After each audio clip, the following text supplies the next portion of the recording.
Assalamualaikum warahmatullahi wabarakatuh. Alhamdulillahilladzi an'ama 'alaina wa hadana lil iman bidinil Islam.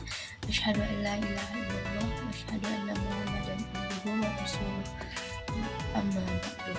Untuk tidak memperpanjang mukadimah, saya Nur Atika dengan NIM 2314010140. Di sini ingin menjelaskan mengenai konsep pendidikan mengenai atau dalam Quran surah An-Nahl ayat 125, yang mana bunyi ayatnya Quran surat An-Nahl 125 ini, A'udzubillahi minasyaitonirrajim. Bismillahirrahmanirrahim. Ud'u ila sabili rabbika bil hikmati wal mau'izatil hasanah wajadilhum billati hiya ahsan. Inna rabbaka huwal a'lamu bima dhalla an sabilihi wa huwa a'lamu bil muhtadin. Yang artinya, serulah manusia kepada jalan Tuhanmu dengan hikmah dan pengajaran yang baik, dan berdebatlah dengan mereka dengan cara yang baik. Sesungguhnya Tuhanmu dialah yang lebih mengetahui siapa yang sesat dari jalannya, dan dialah yang lebih mengetahui siapa yang mendapat petunjuk. Yang mana tafsirannya menurut kitab tafsir Al-Misbah, yang mana Nabi Muhammad itu SAW diperintahkan untuk menyeru manusia kepada ajaran Islam dengan 3 metode. Yang pertama itu dakwah sesuai dengan karakter mereka, yaitu dengan hikmah. Hikmah itu artinya menyampaikan kebenaran dengan kebijaksanaan dan argumen atau pendapat yang kuat untuk kalangan cendekiawan. Yang mau'izatil hasanah ini yaitu nasihat yang menyentuh hati dan disertai dengan keteladanan bagi kaum awam.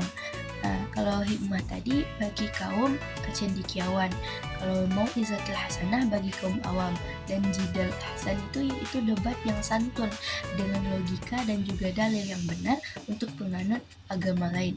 Jadi pendekatan ini itu disesuaikan dengan beragam tingkat kecerdasan dan juga kecenderungan manusia. Adapun bunyi Quran surat An-Nahl ayat 26, Bismillahirrahmanirrahim. Wa in aqabtum fa'aqibu bimithli ma uqibtum bih wa la in sabartum lahuwa khairul lis-sabirin. Artinya, dan jika kamu membalas, maka balaslah dengan balasan yang sama dengan siksaan yang ditimpakan kepadamu. Tetapi jika kamu bersabar, sesungguhnya itulah yang lebih baik bagi orang-orang yang sabar. Kita lihat tafsirannya dalam kitab tafsir Jalalain. Dan jika kalian memberikan balasan, maka balaslah dengan balasan yang sama dengan siksaan yang ditimpakan kepada kalian. Akan tetapi jika kalian bersabar, maka atau tidak mau membalas, sesungguhnya itulah bersikap sabar itulah yang lebih baik bagi orang-orang yang sabar. Kemudian Nabi SAW membatalkan sumpahnya itu dan membayar kafaratnya. Mana Quran surat An-Nahl ayat 107 ini yang berbunyi Bismillahirrahmanirrahim. Wa adbir wa ma sabruka illa billah wa la tahzan 'alaihim wa la taku fi dhaiqin mimma yamkurun. Artinya, dan bersabarlah, Nabi Muhammad, dan kesabaranmu itu semata-mata dengan pertolongan Allah. Dan janganlah engkau bersedih hati terhadap kekafiran mereka, dan jangan pula bersempit dada terhadap tipu daya yang mereka rencanakan. Adapun dalam kita lihat dalam kitab tafsir Al-Misbah,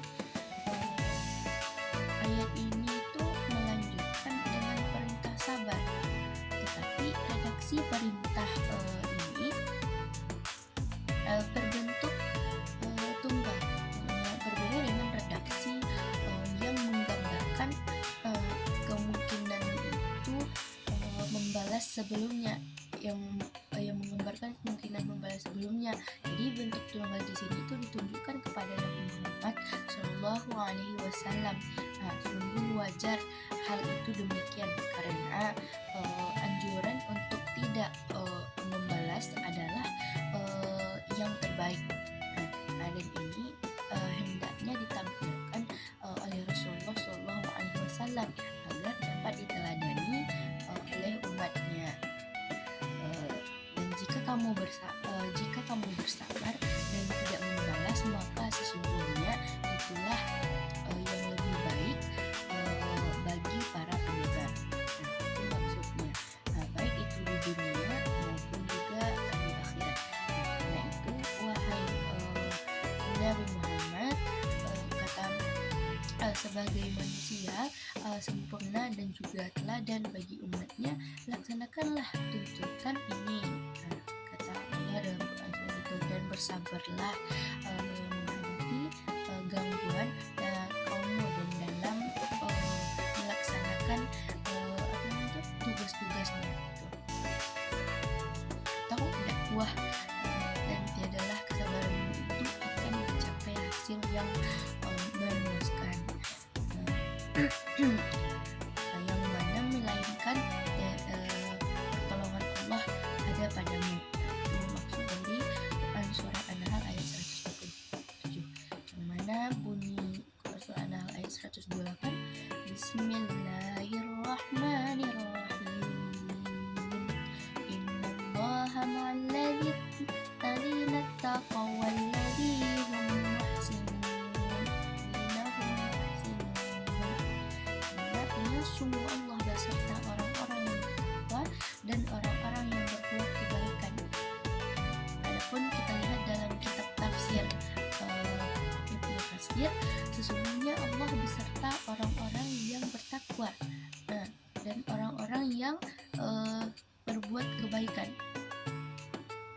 Maksudnya Allah bersama mereka dengan dukungan, bantuan, pertolongan, petunjuk, dan usahanya.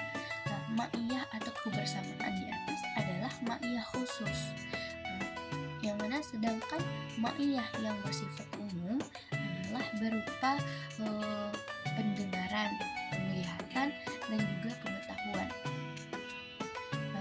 Maka alladzina taqaw itu atau orang-orang yang bertakwa itu yakni orang-orang yang meninggalkan segala macam larangan.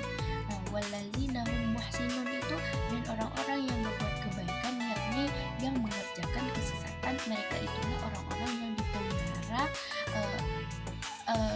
dilindungi, ditolong, diperkuat, dan dimenangkan oleh Allah atas musuh-musuh mereka dan orang-orang yang menentang mereka. Nah, adapun relevansinya dengan pendidikan Quran surah An-Nahl ini, dapat 3 macam metode pendidikan yang terkandung dalamnya.